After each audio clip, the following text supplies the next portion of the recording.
quickly his Achilles tendon had ruptured. Foster will have surgery in the very near future. Most come back from this in between 9 to 12 months. We've seen some early comebacks, such as Terrell Suggs a couple of years ago with his first Achilles tendon, but there are complications, and certainly with his age and injury history, you do have to worry. Another injury to watch out for is Josh McCown.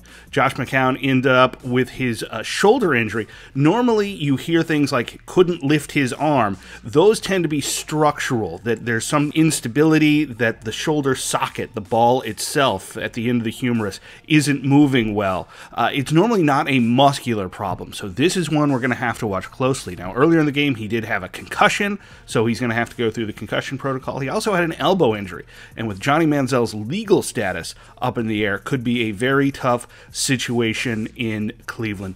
Finally, let's go to the college game. Seth Russell, quarterback for the Baylor Bears, ended up with a broken neck. That just sounds horrible.